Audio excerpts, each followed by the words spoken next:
નમસ્કાર સમાચાર સાથે હું છું અક્ષય। સ્થાનિક સ્વરાજની ચૂંટણી આવી ગઈ છે ત્યારે હવે સમય આવી ગયો છે તમારા વિસ્તારના જનપ્રતિનિધિએ કરેલા કામનું આકલન કરવાનું અને એટલા માટે જ TV9ની ટીમ સુરતના પૂણા ગામ વિસ્તારમાં પહોંચી અને જાણવાનો પ્રયાસ કર્યો કે આ ચૂંટણીમાં કયા મુદ્દાઓને ધ્યાનમાં રાખીને મતદારો મતદાન કરશે। પૂણા ગામના રહીશો સાથે વાત કરતા જાણવા મળ્યું કે તેમની મુખ્ય સમસ્યા એક તો ટ્રાફિક છે અને બીજી વિસ્તારમાં વધતા ઔદ્યોગિકરણની સમસ્યા। શું કહી રહ્યા છે વિસ્તારના રહીશો, ચાલો જાણીએ। સુરત શહેરની અંદર સ્થાનિક સ્વરાજની ચૂંટણી જાહેર થઈ ચૂકી છે અને તમામ પાર્ટીઓ છે પોતાના મતદારોને રીઝવવા માટેની જે કામગીરી છે તે શરૂ કરી છે। પણ જ્યારે TV9ની ટીમ છે અલગ અલગ વિસ્તારોની અંદર કયા વિસ્તારોમાં કામ થયા છે, કયા વિસ્તારોની અંદર હજુ પણ કામ થવા જોઈએ, મતદારો કઈ રીતે જોઈ રહ્યા છે તેની સાથે સીધી વાત કરવા માટેનો પ્રયત્ન કરીશું। ત્યારે પૂણા ગામ વિસ્તારની અંદર અલગ અલગ જે સમસ્યાઓ છે, કઈ રીતની સમસ્યાઓ છે, કયા નવા કામો થવા જોઈએ તો તેમની પાસે સીધી વાત કરીશું। તમારા વિસ્તારને કઈ રીતની સમસ્યાઓ છે, કયા નવા કામોની આશા અપેક્ષા રાખી રહ્યા છો તમે? પહેલાં તો ટ્રાફિકની સમસ્યા છે। આમ જોવા જઈએ તો વસ્તી પહેલાં 72 લાખની હતી, અત્યારે 92 લાખની થઈ ગઈ છે। એટલે પબ્લિક થોડુંક સમજે તો પણ ટ્રાફિકની સમસ્યાનો હલ થઈ શકે એમ છે। બાકી તો ટ્રાફિક તો રહેવાની જ છે, ગમે એટલું તમે કદાચ કરો, રોડ પોળા કરો કે ડિમોલેશન કરો। On May 9th, be part of history.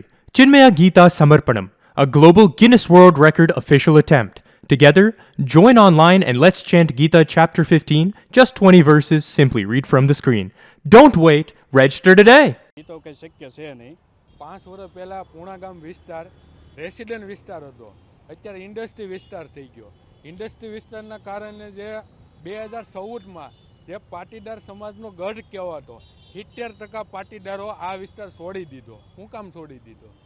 આના કારણે। અને બીજું એ આપણા વિસ્તારમાં 3 સરકારી સ્કૂલ છે, એ સ્કૂલની બાજુમાં આ લોકોએ ઇન્ડસ્ટ્રી કરી નાખ્યા, આ વિરોધ પક્ષવાળાએ, બરાબર। હવે મારું કહેવાનું એમ છે કે ઇન્ડસ્ટ્રીની બાજુમાં સ્કૂલ ન હોવી જોઈએ, કેમ કે છોકરાઓને ડિસ્ટર્બ થાય। ઇન્ડસ્ટ્રી આવવાના કારણે અમે જોયું હતું ગયા 5 વર્ષમાં કે આપણા સુરત શહેરમાં કચરાની પેટીઓ હટાવવામાં આવી હતી, ક્યાંય આપણે રાખવામાં નહોતી આવી। પણ આ 5 વર્ષની અંદર અમે જ્યાં જોવો ત્યાં પૂણા ગામમાં નકરો કચરો જ જોવા મળે છે। બનાવવો જોઈએ, બરોબર છે। પછી જે જગ્યાએ પતલા રોડ છે જેના હિસાબે ટ્રાફિકે થાય છે, બરોબર, તો ત્યાં થોડોક રોડ પહોળો કરવો પડે એમ છે। અને જે સાયકલવાળા છે એ લોકોને અલગથી થોડુંક સાઈડમાં સર્વિસ રોડ તરીકે બી આપવું જોઈએ। માં પાણી જે ભરાવાની ક્ષમતા, જે પાણીની ગટરની ક્ષમતા છે એને વટાવીને જે આ પાણી બહાર નીકળતું હોય છે એને આધીન અત્યારે આ લોકોએ જે શાસક પક્ષના જે કાર્યકર્તાઓ છે અને ઉમેદવારો છે એમના દ્વારા જે વર્ગીકરણની અને પ્લસ વાત એવી છે કે જે ગટરોની જે સમસ્યા હતી એને લઈને આધુનિક અત્યારે જે પ્લાન મુજબ કાર્ય કરવામાં આવ્યા છે અને આવ્યા છે।